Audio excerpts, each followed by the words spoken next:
This is my third video in a budding series of rating Star Wars characters by their power levels. If you want to see the original video where I explain my rating system in more detail, the link is in the description. For now, I'll just say a level 1 is only slightly more powerful than the rank-and-file soldiers, while a level 10 is one of the most powerful beings in the universe.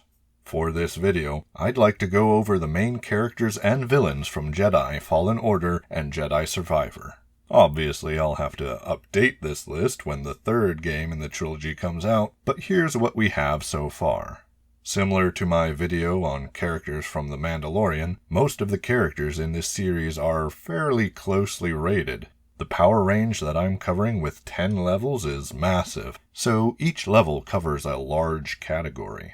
Another similarity with my Mandalorian video is that the best way for me to gauge the power level of the characters in the game is to compare them to the main character, Cal Kestis. In my first video, I rated Cal Kestis at the end of Fallen Order a level 4. Despite the low number, level 4s are extremely powerful. The galaxy isn't evenly split among the 10 levels. The higher the level, the fewer there are who can qualify for it. So a level 4 is someone who can dominate most fights, even against elite opponents, but who hasn't ascended extreme heights like the greatest Jedi and Sith of all time.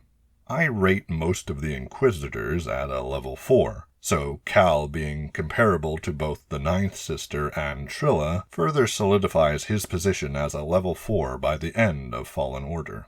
In Survivor, Cal is able to improve even more, starting the game off by dispatching the Ninth Sister.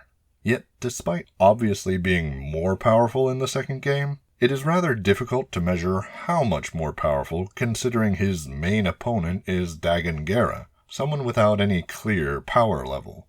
What's more, Cal loses every fight against Dagen except the one where Bode helps, and when fighting Bode, Merrin helps. However much Cal improved by Survivor, he didn't improve so much that a Purge Trooper is no longer a threat. He's not like Yoda against the Imperial Guard. He still has to try. He's certainly able to best multiple Purge Troopers at once, but he was able to do that in Fallen Order as well. There's also the matter of the dark side. I tried winning the game without ever tapping into the dark side, but at a certain point the game requires it. Even if it didn't, it's a canonical part of the narrative. Cal gives in to the dark side at multiple points in Survivor, getting a significant power boost from his rage.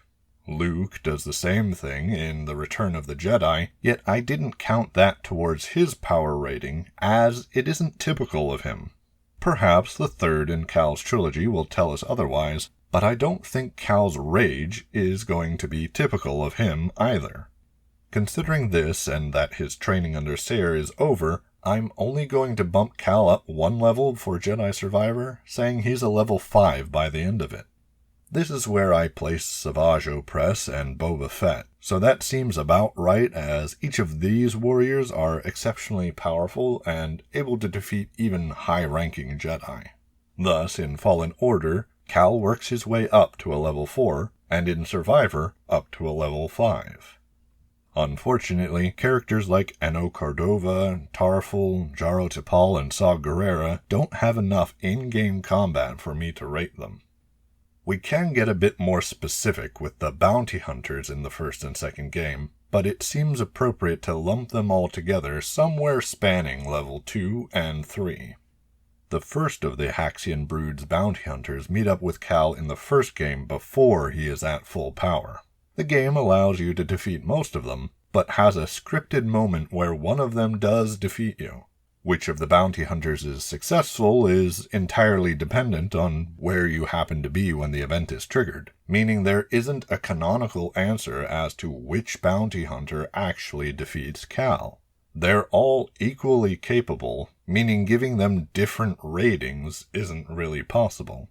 Cal's defeat at the hand of one of the bounty hunters comes about shortly after his first duel with Trilla, which he narrowly escapes due to BD-1's quick thinking.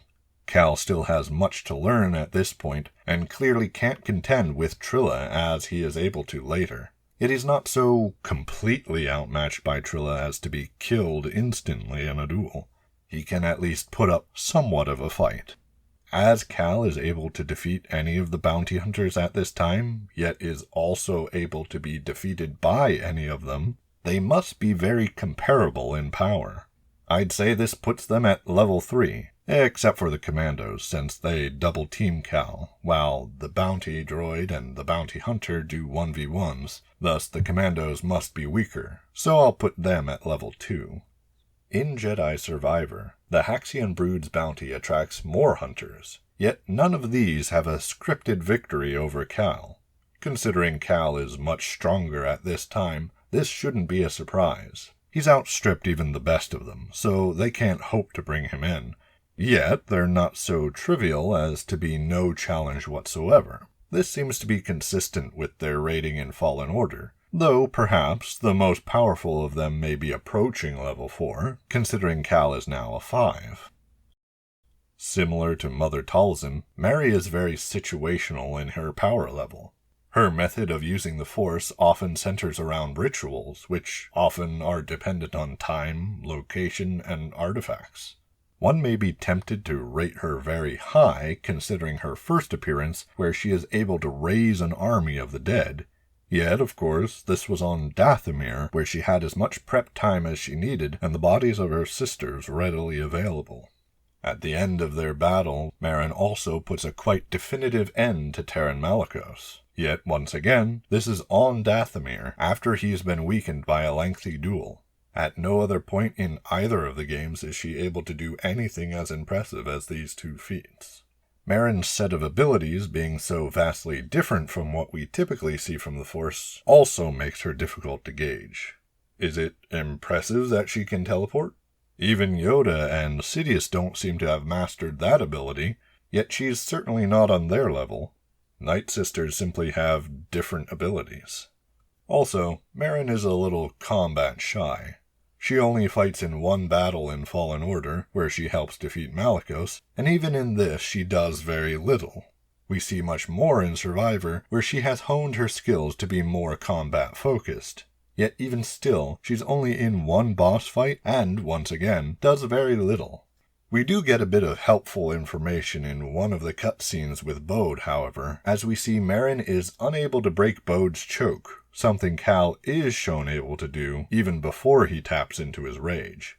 Despite her mastery, Merrin doesn't seem to have Cal's strength in the Force. Earlier in this fight, she attempts to fight Bode directly, but is unsuccessful.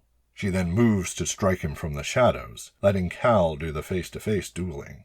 Distract him! I will strike from the shadows! She's obviously still a capable fighter, but relies much more on moving quickly and unseen. She is, after all, the Desert Ghost. She's certainly able to defeat elites like Purge Troopers and DT Sentry droids, yet more powerful opponents quickly overwhelm her.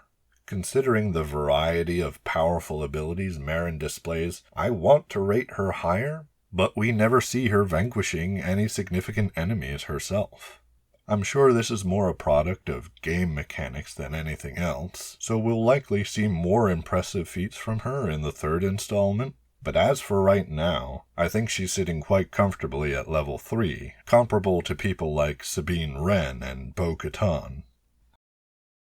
Caij Vanda distinguishes herself as the last of the bounty hunters trying to collect on Cal. Her boss fight is more notable in-game than those of the previous bounty hunters, and the simple fact that she was saved for last implies that the creators of the game believe her to be the biggest threat among the hunters. She loses to Cal, and the cutscene at the end of their fight shows he is quite calm and unharmed, implying that, regardless of how much a player may have struggled, the canonical fight wasn't too difficult for Cal.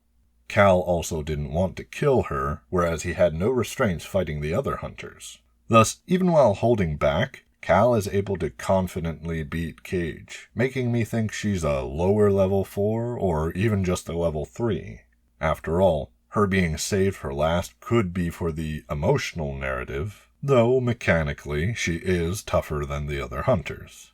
The cutscene also reveals that she can outshoot Boba Fett, even when exhausted. His armor, not his skill, saves him.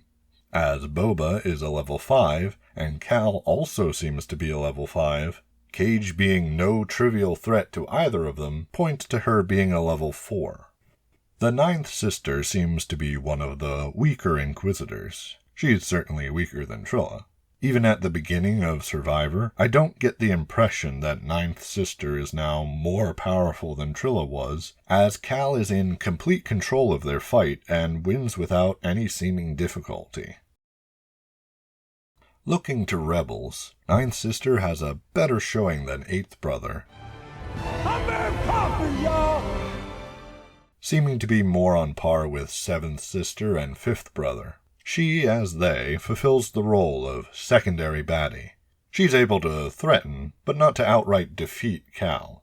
Considering she loses to Cal before he's at his most powerful state in the Fallen Order, she may only be a level 3 in that game. But she assures her place as a level 4 in Survivor by being able to contend with an improved Cal. Similarly with Caij, she's probably one of the worst level 4s or one of the better level 3s. In fact, I wasn't sure which one I would rate higher. What do you think? Who would win between Caij Vanda and the ninth sister? Trilla Suduri is also a level 4, but unlike Caij and ninth sister, is much more comfortably in this level, likely to be one of the best level 4s. In my video on Kanan vs. Cal, I detailed how I believe even though Trilla ultimately loses to Cal by the end of Fallen Order, she is at least equal to him, not only because their fight is meant to be virtually even, but because BD1 is, narratively, some amount of help. Even if that amount is very small, it's possible that Trilla would have killed Cal in the interrogation room, if not for BD. As the second sister, I also believe she's likely the second most powerful Inquisitor, as the Sith, as a general rule, reward martial strength with rank. And of course, narratively, as the final boss you fight in Fallen Order, Trilla is canonically a match for Cal at the height of his power in that game. I seem to be saying this a lot, but Ravis is another difficult character to gauge. In this case, it's because the only person we ever see Ravis fight is Cal. We know from his backstory that he was defeated by Dagen, so he's not as powerful as him, but that he killed other Jedi. It took many of your order to defeat me. Thus is more powerful than some unnamed Jedi. Now, these two bits of information do very little to narrow down the possibilities. But considering he is the only major boss that Cal defeats by himself in Jedi Survivor, we have to set his upper limit to a level 5. As Cal defeats Ravis well before the end of Jedi Survivor, he defeats him before he is at his most powerful. That means Cal is somewhere between level 4 and 5 when he bests Ravis. As Ravis is a formidable enemy for Cal at the time, it is reasonable to assume he is very similarly powered. Thus, he's likely a higher level 4 or a lower level 5. I've settled on a 5 as his regeneration ability makes him nearly impossible for those without a lightsaber to kill. Boba Fett's 30 seconds of screen time obviously aren't enough for me to say anything about him. So my ranking him as a level 5 comes from other material, primarily the comics and novels. In my Mandalorian video, I also note that tonally, the show presents him as being more powerful than Din Djarin, whom I rated a level 4. His presence in Survivor has him seem confident but cautious in regarding Cal Kestis, and Cal returns that sentiment. Considering I've rated Cal a level 5, this mutual regard is another tiny indication that Boba is a 5. As I've discussed before, Taran Malicos is clearly more powerful than Cal, as, if not for Merrin's interjection, he would have killed him during their duel. Cal fights Malicos towards the end of the first game, having already defeated the ninth sister and contended with Trilla. Thus, Malicos is clearly better than the ninth sister, and at least as good as Trilla, who also would have killed Cal if not for an ally's intervention. as Cal stalemates Trilla and Bogano not long after fighting Malicos, and as Malicos is able to contend with both Cal and Merrin for a time, I'd say Malicos is likely more powerful than Trilla. In fact, depending on how much you weigh Merrin's contribution, I could be persuaded Malicos is as high as a level 6. But I think the safer estimate is a 5, considering Cal wasn't at full strength in this game, so wasn't quite as powerful as when he defeated Trilla. Cere Junda is clearly more powerful than Cal in both games, as we see evidenced by Cal's comment in The Fallen Order,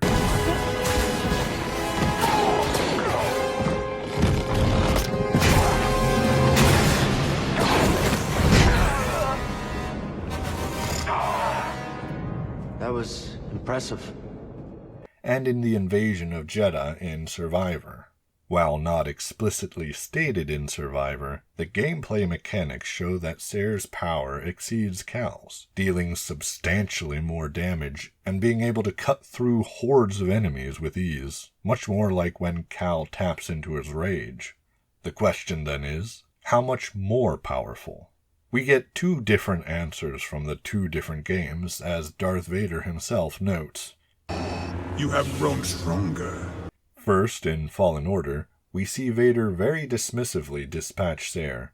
I absolutely loved this, and it was a great way to set up Vader as the ultimate powerhouse that he is. Honestly, I wish they had had Cere die then and there, as everything else she does after undermines the terror he's supposed to be. But regarding ratings, this casual supremacy is only found with major power gaps, such as Grievous versus Shaggy or Yoda versus Ventress. I rate Darth Vader as a level 8. Now, of course, Vader takes time getting used to his cybernetics, having to reinvent his fighting style.